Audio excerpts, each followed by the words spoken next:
Hey everyone! It's been said that every quilt tells a story, and it's so true. But I also believe every quilter has a story to tell. I wanted to hear about the people behind these wonderful quilts and thought you'd enjoy hearing about their lives also. Welcome to A Quilter's Life.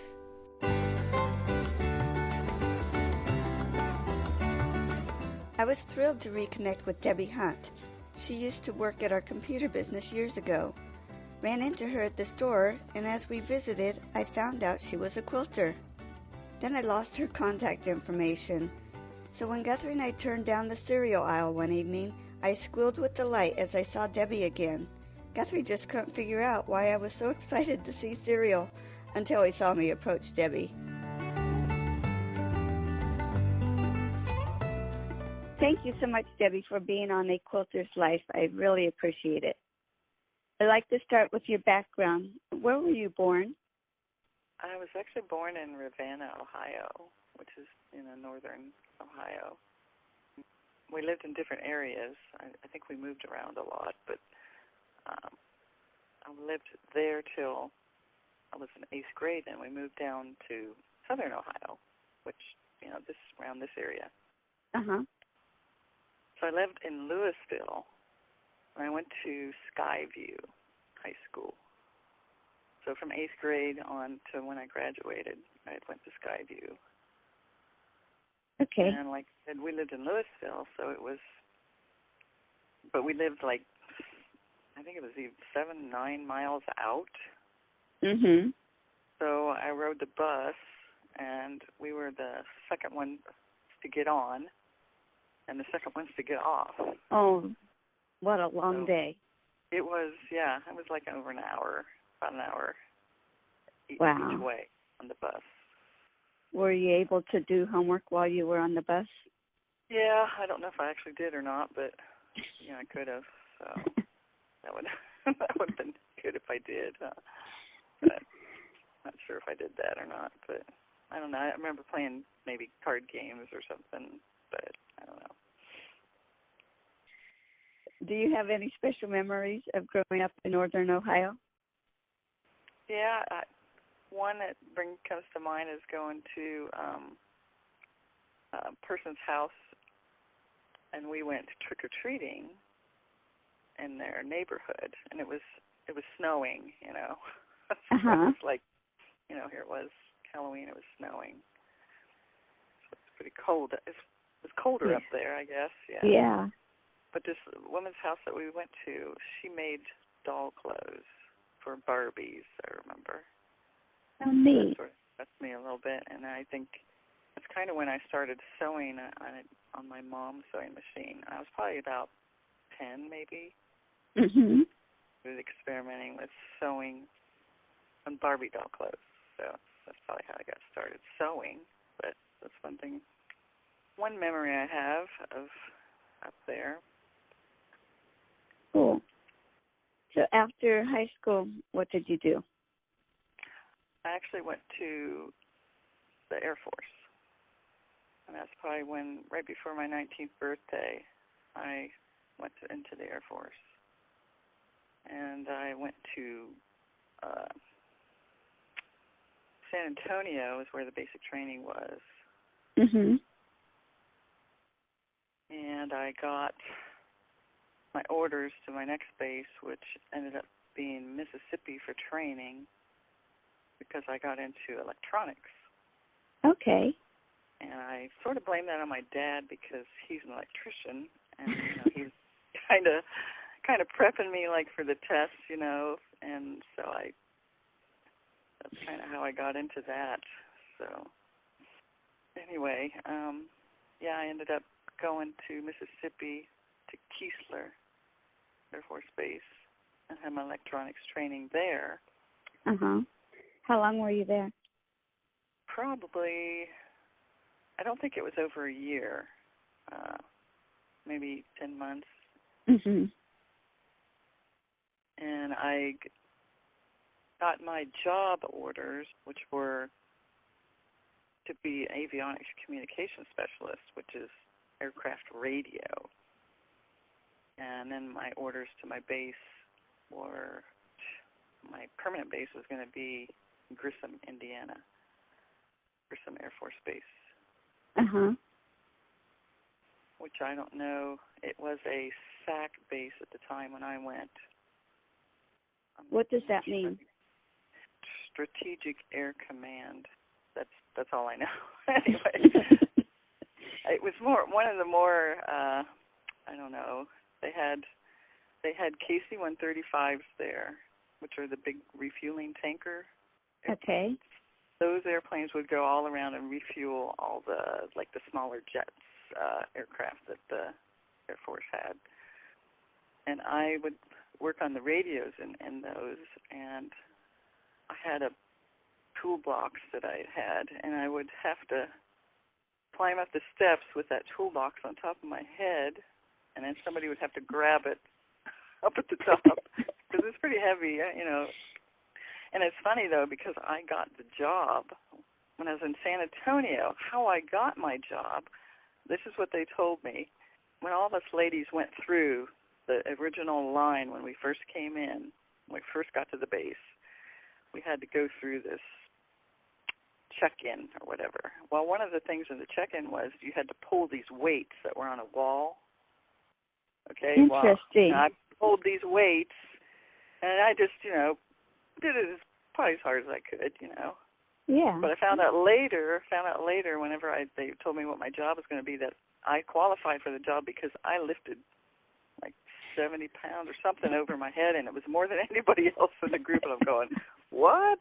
Because there were bigger girls than I was there, you know. I was like, wow, how did I do that?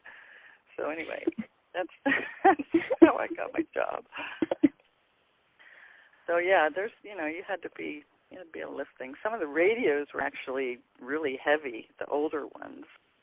And then they went to a new one that was about the slice of, or you know, about the size of a loaf of bread. And actually, you took it apart in slices. It was kind of neat.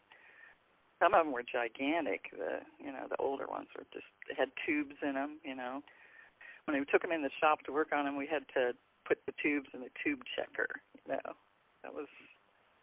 Wow. And then they went to the solid state ones, which didn't have tubes anymore. So. And I'm sure that they're real tiny now. You know, they're probably real tiny things now. But they weren't when I was in. They were gigantic. So. So how long were you in the Air Force? I was only in for 4 years. I got married when I was in there, and then I got pregnant, so they put me into a different job. Like the last year that I was in. So I had my daughter probably 4 weeks before I got out.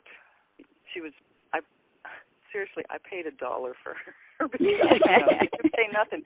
And the $1 was for the phone in the room, okay? We paid completely for her. That was so nice. Nice. Yeah, because I know it's pretty expensive now. Yeah. She was born in the Air Force. So when I got out, I ended up going to Michigan. My husband, that's where his parents were at. And unfortunately, he was going to school down in Indianapolis, but then he decided he didn't want to be married anymore.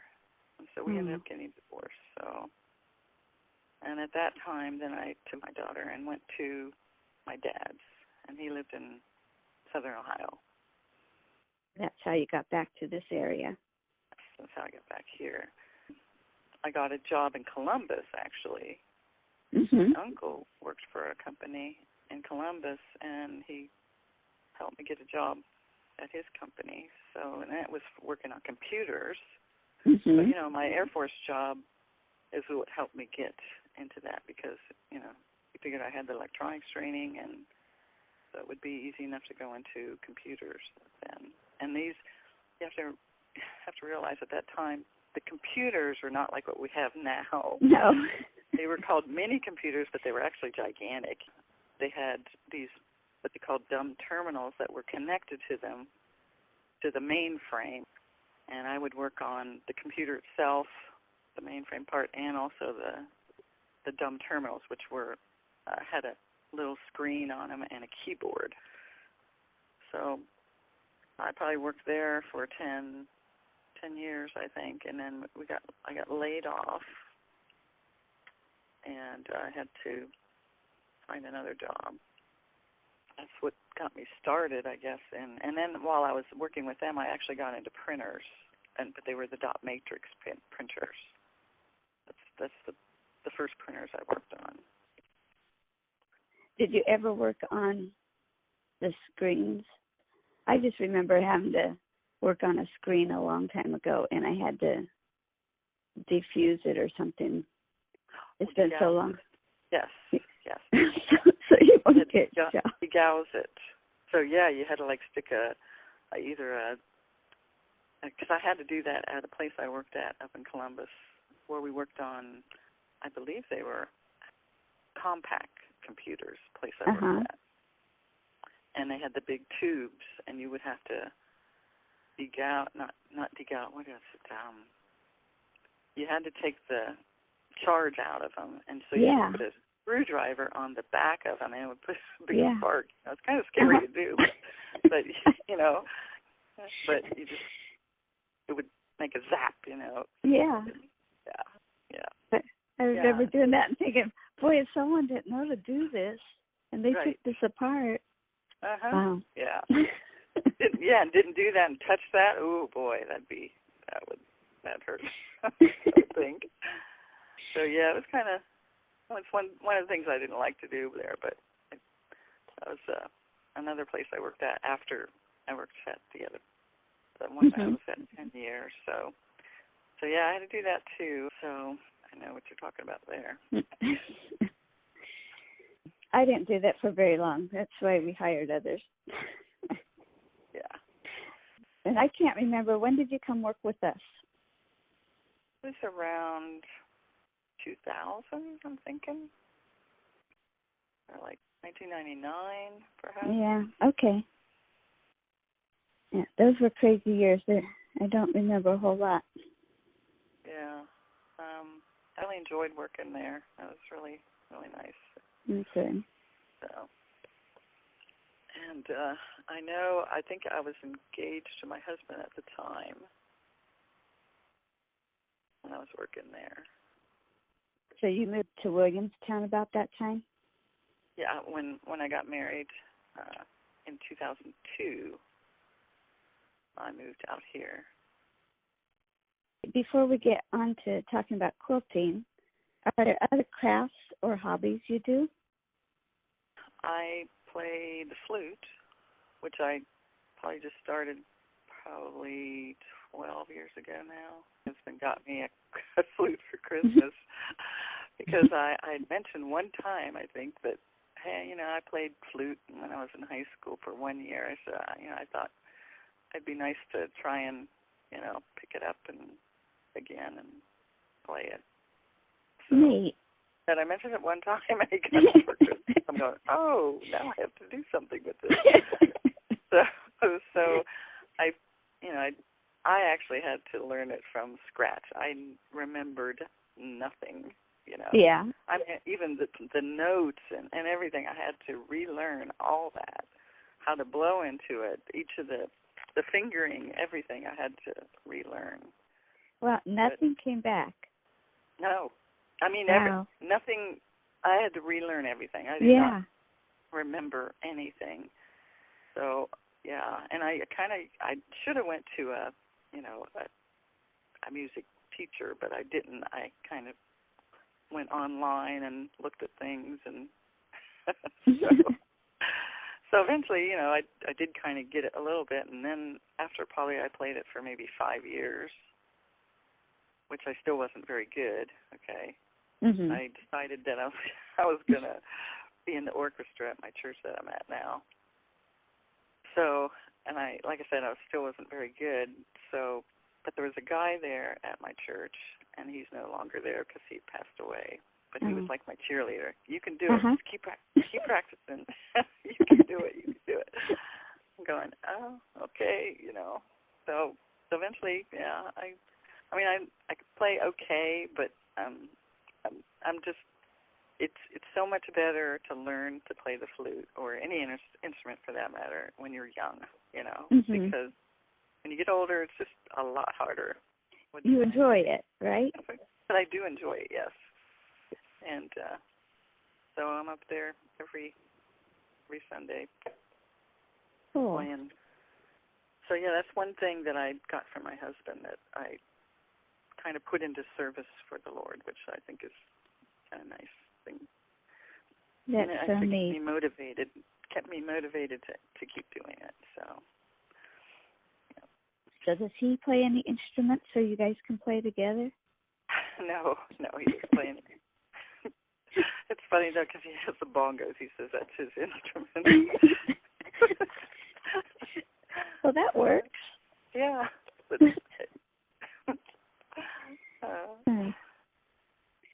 with quilting, who introduced you to quilting? Yeah, I was trying to think about that. I'm not really sure. I know my ex-husband, his mother quilted. I don't know if she actually pieced the quilts herself. I imagine she did, but she had a frame, I remember, and she would hand quilt. Mhm. I saw that and I thought that was pretty interesting. So I don't know if that's when I started. So it was back in probably 95, 92, no, earlier than that, probably in the early 90s, probably when I started. Mm-hmm. But I started with miniature quilts. So I have some miniature quilts that I did. One was like an original design, and I put it into the Ohio State Fair. Uh-huh. I also think sent it to Better Homes and Gardens miniature quilt contest or something one time, and I got an honorable mention for that in the magazine, but I don't think I had the magazine anymore that it was in. But I still have the quilt. I mean, it's up in my house. That was one of the things I'd done. I just kind of went from there. And I don't think I actually made, I think the next size I made was a baby quilt. And it wasn't until probably the last 10 years I actually made a quilt for a bed, you know. Do you have a favorite quilt? I do. I have one that's hanging in my basement, my woman cave, you know. And it's actually a pattern from one of the Better Homes and Gardens miniature quilt magazines that I had. It was called Green with Envy. It's like a star, and it has like an alternate design in it when you look at it. I have it in colors that are like all jewel colors, deep, you know, greens, reds, purples, yellows, gold, you know, just, it's all, so I called it Jewels of Envy.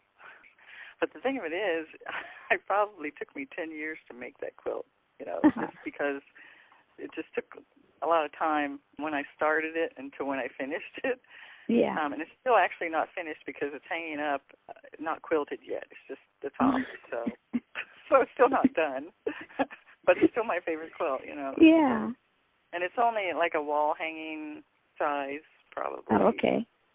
I mean, it would be a big wall hanging size, or maybe the size of a baby quilt, but I would probably use it as a wall hanging. So that would be my favorite one. Neat. Do you have a favorite part of the process? I tell you what, I really like the designing and picking out the colors and fabrics. And probably my favorite type of quilt is scrappy, because I just love, that's why I love that quilt, because it's all different colors. I mean, I just love that.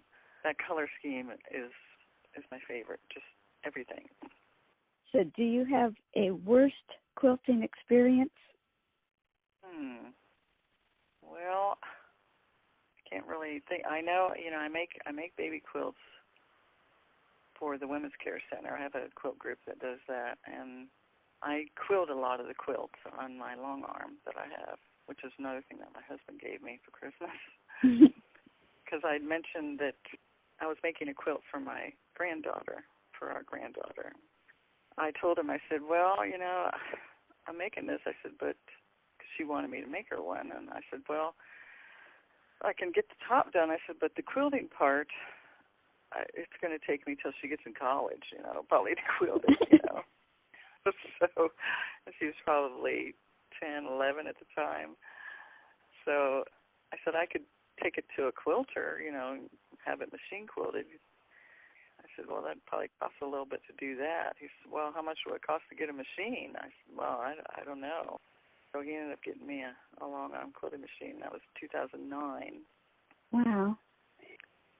And that's another thing that he got me that I kind of put into service for God, because that's when I started my quilt group, was in 2012 or 2013, somewhere in there. And so the ladies, there's like four of us, I guess, that work on them, and they make the tops, and I quilt them on the long arm. But one of the quilts that I quilted, I sort of ran out of the backing before I was done. So that was probably the worst thing that would happen. Because then that would be tough. Take it off, and try and sew on another piece to if you miscalculate on how long your quilt is, that's what's going to happen. And you have to leave a little bit. I thought maybe I had enough, but you actually have to add more on to the bottom, because it kind of shrinks up as you're quilting. So it can be a little misleading to have the backing the same size as your quilt. You can't do that. It has to be a little bit more. You have to give yourself more leeway, because it does shrink up some when you're quilting it. I've never taken mine in, but I had seen where they said at least 2 or more inches on each side. Yeah, I like actually 4 would be better. Mm-hmm. On each side, so a total of 6 to 8 total length? Okay. Mm-hmm. Wow. And then for the length, I would do a good 6 inches more to be on the side, because, like I said, it does shrink up as you're quilting. Yeah. Interesting. Why do you make quilts? It's just my creative part, I love being creative. I love making things, and that's just something. When I started making the quilts, I don't know. It's sort of addictive, actually, when you make quilts. And it's really addictive, when you start buying fabric. I mean, I have a huge stash, so and I keep buying more. So, it is sort of addicting. But I just love the process. I love, like I said, making the designing of it, picking out the fabrics. I love making blocks, Probably my least part of the process would be cutting everything out, because it just seems like that takes so long. It's like, I want to get this done so I can start sewing, When you say cutting them out, I was trying to picture it. You meant the pieces beforehand or trimming them up? Well, the trimming part I don't mind, but it's actually just cutting out the squares and from the fabrics, the sizes that you need to start making the blocks, I wish I could get past that so I can start making the blocks. But, you have to go through all that. You have to do all that. And then binding the quilt's probably my second least favorite, because that just takes a lot of time. But it's the actual finishing. That's the actual finishing part that you have to do in order for the quilt to be complete, So when you put your binding on, do you sew with the machine both sides, or do you sew one side and hand stitch the other? Yeah, I sew one side and tack it down by hand. Okay. I probably could do it the other way, but I just like how the hand tack down looks. Yeah, I agree. People make their bindings different widths. What size width do you usually do your binding? I guess it depends on the size of the quilt. If it's a baby size quilt, I might use like 2 1/4 inch cut, folded over. Mm-hmm. And on a bigger quilt, I might do a 2 1/2 probably. Okay. I don't usually do bigger than 2 1/2. Okay. But 2 1/2 is nice, because if you do all your 2 and anything you have left over, you can make quilts out of that. That's true. For scrap, you can make quilts out of that 2 1/2 inch better than you can a 2 1/4. So I'm going to have to think that through. Yeah. So I usually just cut 2 inch. 2 inch? Yeah, I have a really small binding. Well, because you have a 1/4 inch. Yeah. That you got to sew, so it doesn't leave you much to fold over. It doesn't, but it's really tiny. Unless you trim really close to and I usually leave just like an eighth of an inch of the batting on, because I like my binding to have a little bit of fill in it. Yeah. That actually helps it to last longer. Uh-huh. When it's a little bit more tighter, with the batting in it. Right. So I don't usually cut it right flush with the quilt. I leave Oh, a okay. bit of batting on there. I don't know. I guess I read that somewhere that actually helps your batting, the binding to last longer when you have a little more fill in it, rather than having real thin there. Hmm. Who do you make your quilts for? Well, I've made quilts for, like I said, my granddaughters, and I made, there's one granddaughter who lives she's actually in the Air Force right now, but they lived in Virginia, and then there's another granddaughter here in Parkersburg. I made her a quilt when she was younger. She's turning 15 now, and recently she came to me this spring and said she would like a quilt made with Elvis, because she loves Elvis. So I said, okay, I'll make it, but you're going to help me. So, neat. So right now we are making this Elvis quilt, and right now it's on the machine. And she has, bless her, she has went through every step of the process with me. She comes over in the evening or on Saturday sometimes, and from the cutting, from the designing, getting the fabric, cutting it, piecing, making the blocks. It's just a simple 9-patch block, and then we have the Elvis cut out like they're 8-inch blocks, I think is what we have, or 8 or 9-inch blocks. So I cut the Elvis fabric in the big 9-inch block, and then piece the 9-patch blocks with a red fabric, and then another fabric that has musical notes on it. Yeah. How long did it take for you to find fabric with Elvis on it? Well, actually, we went to Spoonflower, and I found something there. I mean, it was really expensive getting it through, but they have, like, custom fabrics. Okay. So I found Elvis on that one. So we ordered that. And then the other, the red, and then the other fabric I think we found locally. So, we designed it. We cut it out. She sewed with me. I probably made most of the blocks, but she made, several of them. And then we put them together row by row. So she put like 5 rows together. I put 5 rows together, and then we sewed them together. Now we're in the process of actually quilting it. And so she actually did a whole, we're doing it in a loop, a continuous loop. And so I actually had her practice on the machine. First time she'd ever done it, but she did really good. And then I gave her homework, which was just a grid to actually draw the pattern that we're doing. When you draw it by hand, like when you're a machine quilter, and you practice by drawing it by hand on a piece of paper, or I actually have one of those dry erase board. You can use that too to practice with. I have a few of those that I practice with.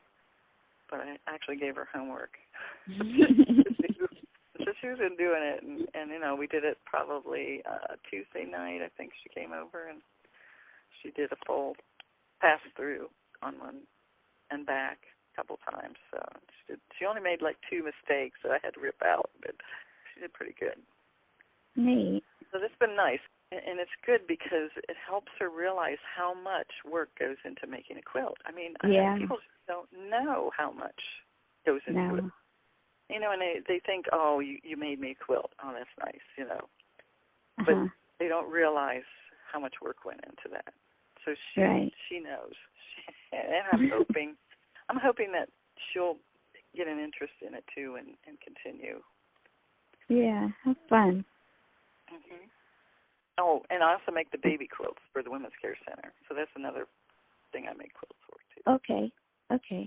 Now, with that, do you make those with your group, or do you just do that on your own? Actually, the group. And we all, we meet like once every couple weeks. And we meet at my house, and then we meet at another lady's house. and I'll kind of switch off. We kind of take a break right now during the holidays. Yeah.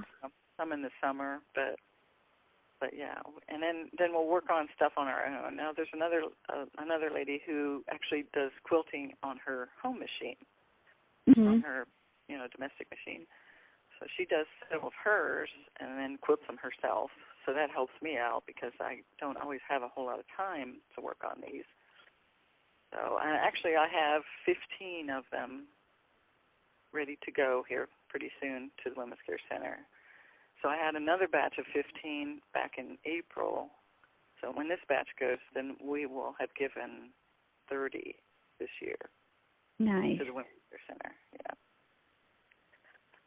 That's something I really enjoy doing, and I think we put a little tag on them, on each of the quilts that has the name of our quilt group, when the quilt was made, and it also has a Bible verse, which is John 3:16. Mhm. For God to love the world, yeah. Yeah. I have that on Great. there. What tips would you give to others? Tips on quilting? Yes. I don't know, just have fun. That's all. Because, if you're not having fun with it, and if it doesn't relax you to do it, it's not. To me, it's my creative outlet. It's like it de-stresses me, and so that's why I love doing it. Because I have, my work is I call it my logical side, because it's technical, and I have to be technical at work. And so when I come home, then I can have my creative side take over, and that really de-stresses me. Yeah. So, yeah. Yeah, just have fun and enjoy it. I have a grandbaby. I made one quilt for her, and I need to make her another one, but I just haven't got around to it because I've been working on this other granddaughter's one. So yeah, yeah, just too many hobbies and not enough time, because I do gardening too in the spring. We didn't even hit gardening. Yeah, I do gardening. What do you like about gardening? I'm into like organic right now, and I want to do my own gardening because I want to know that it's organic and good for me.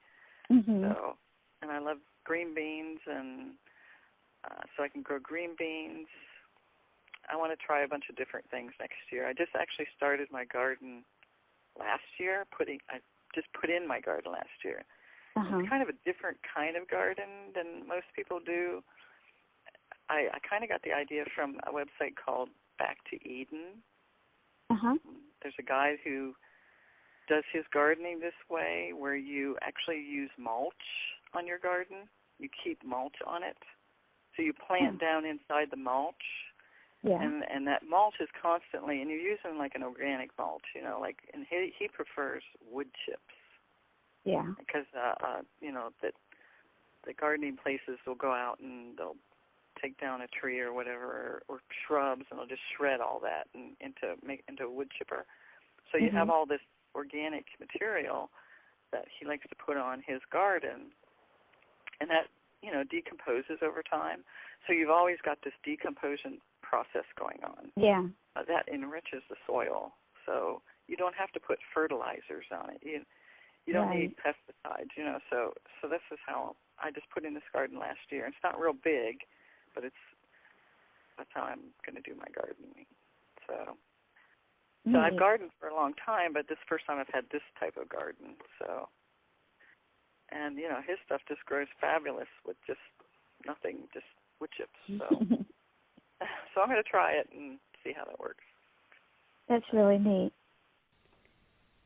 Okay, Debbie, you had a neat story you wanted to share about your dad.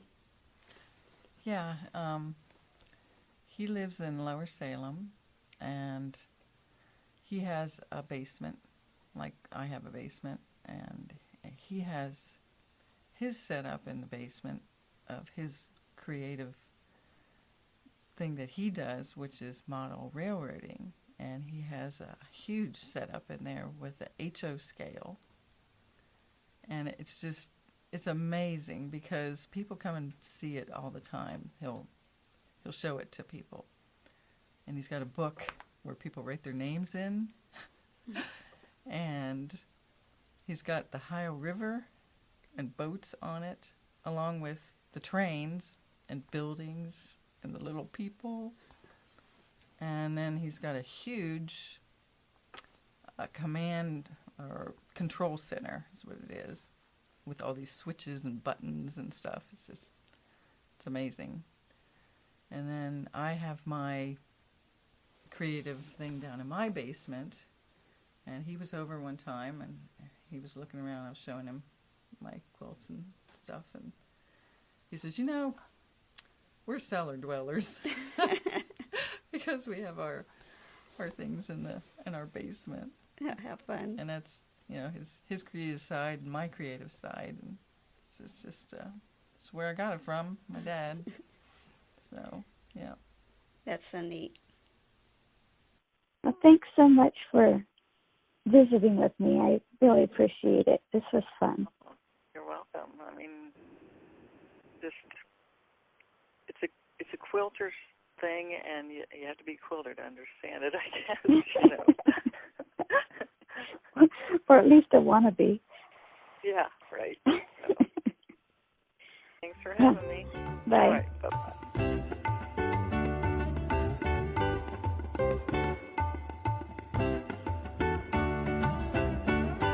Hope you enjoyed this episode of A Quilter's Life. You can find more stories on aquilterslife.com or subscribe on Apple Podcasts or Google Podcasts so each episode will be downloaded automatically. Thanks for listening.